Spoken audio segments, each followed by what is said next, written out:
Senate Majority Leader Chuck Schumer vowed today the Senate would take up voting rights as soon as early as the first week back from the Senate returns next year. But with Texas starting voting early for that state's primaries in the middle of February and West Virginia beginning in April, that leaves Democrats with only about 1 month, maybe 2, to pass the voting rights bill for the midterm elections. And that's if they can get Build Back Better done right away.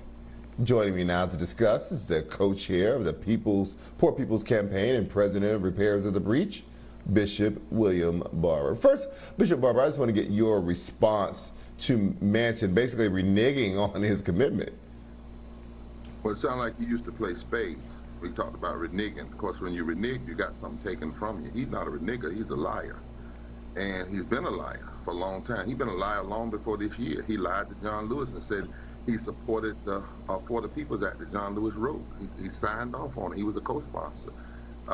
He lied and said that he was for 15 of living wages. When he got a chance to vote on it, he went the other way.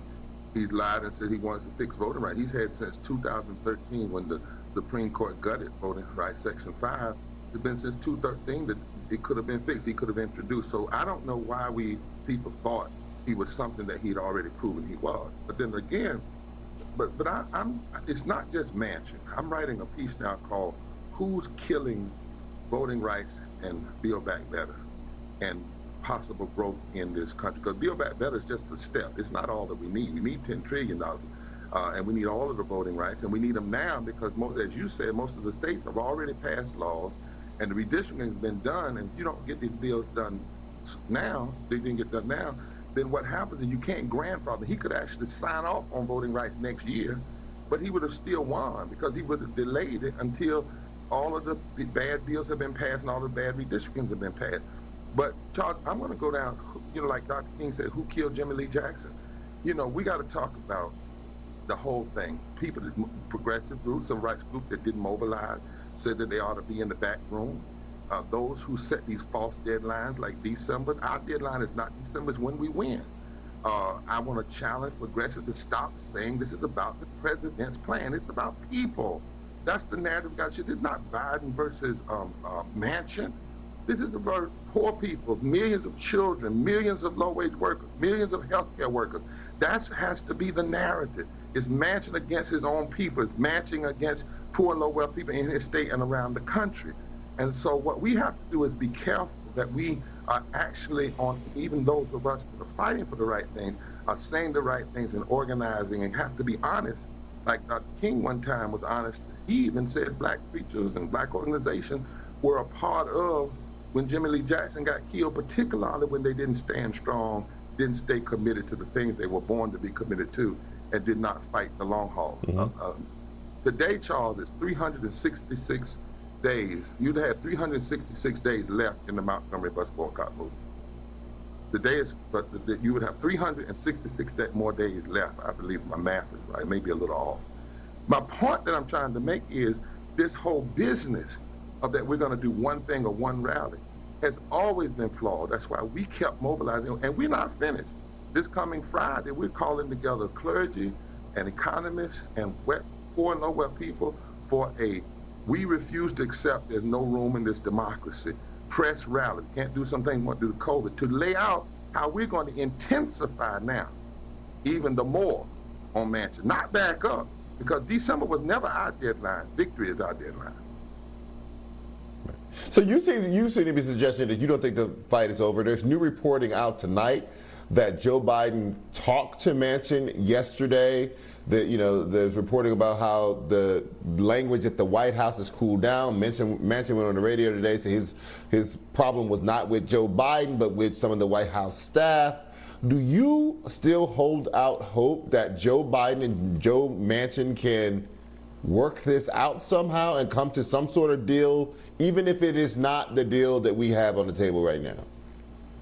No, I think they didn't gotten to something. I think it's on us. I think impacted people have got to stand up. Clergy have got to stand up. We've got to put folk around down his street in front of his place. We've got to make this a movement, and we've got to say until we win. And we've got to tell the story of what's really happening. We got to show the cost if it doesn't. That's, we cannot accept these false deadlines. And you see, Manchin is playing an old Southern segregationist trick. Well, the Southern segregationists say, well, I would vote to change these laws, but somebody offended me. That's as old as Jim Crow politician.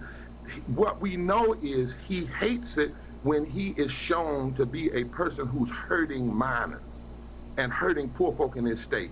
We have to mobilize in that state and in D.C. and put that on the table. We have to shift this to a moral fight, not just a fight between him and Manchin. So our work is not over.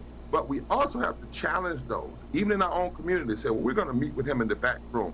Back room appeals without a front room and a street game is weak. It only allows somebody like Manchin to delay. It only allows him to distort and claim to be a moderate and that he's doing the best for the country. And it only allows him to devalue what you're trying to pass, because he's trying to say, oh, I'm concerned about inflation. I'm concerned. He's lying. And the only way you can change him is just like we had to do it in Selma and Montgomery. You have to bring those things to the 21st century, put a face on it. Now, it's a little different now, but you have to make him have to fight his own people. And so I hope that Democrats and others don't just throw this away and say it's over because December. This is the season of birth. And Charles, let me just say this real quickly for your listeners that may be a little depressed. Do you know almost every one of our major civil rights movement began in December, not ended? The Montgomery bus boycott began in December. The Selma to Montgomery, some of that began in December. Dr. King preached his first sermon about starting the Poor People's Campaign in December. December is a time of birthing. And yes, you might have some crazy politicians around, hurting and harming people. That happened when Jesus was born. They had Herod, but they didn't stop. They birthed something. So now, in the midst of this, I'm glad he said some things he said today. I'm glad that he finally said the reason he doesn't agree with child tax credit is because he doesn't trust poor folk in his own state, mostly white, because they'll buy opioids and go farm. I want him to keep talking and keep saying what he's saying until it rouses the people. And then we in our community, that must be our job. If we can't get in those back rooms, we've got to put enough pressure in the front room to force the back room to shift. And so I don't think it's over if what has been done serves to embolden our agitation and embolden our discontent. Consider what Biden said in October about the filibuster. What do you think that voting rights goes from here? If Manchin won't vote on this, do you think he has a better, he's more open to voting for voting rights? Well, I've always had a problem with the delinking. Democrats made that. You don't delink or decouple voting rights from economic justice from bad policies like ending the filibuster. They should have never separated, and they should have never given him infrastructure. You and I talked about on this, that he wanted infrastructure. He should have never got. I was hoping and praying that Senator Warnock would have stood on the floor and said, I'm not voting for infrastructure. I mean, you gotta come with it in this moment. I'm not voting for infrastructure. I got one vote just like you until we pass voting rights, so we either gonna have to find some Republicans, I don't know if they can, that they can say, you want something and you can't get it unless you come with us. Or again, we're gonna have to mobilize and mobilize and mobilize and mobilize and engage in direct action until we change the moral narrative. But I don't think Manchin will do anything until he is utterly embarrassed and utterly shown to be somebody whose policies are hurting his own people. And lastly, we have to stop repeating this lie that the corporate media is repeating. Trump won by 40% in West Virginia. Trump won by 40% of the people that voted in West Virginia.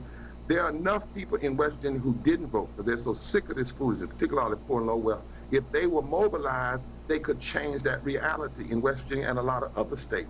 So we need to stop saying that 40% the West Virginia is for Manchin. 68% of West Virginians don't agree with Manchin. So Biden, I believe, now this is one thing the president should be doing. Number one, he should call to the Oval Office people from West Virginia and clergy leaders and meet with them and then let them come out and talk to me. We've been asking for that for 7 months. Let the people speak.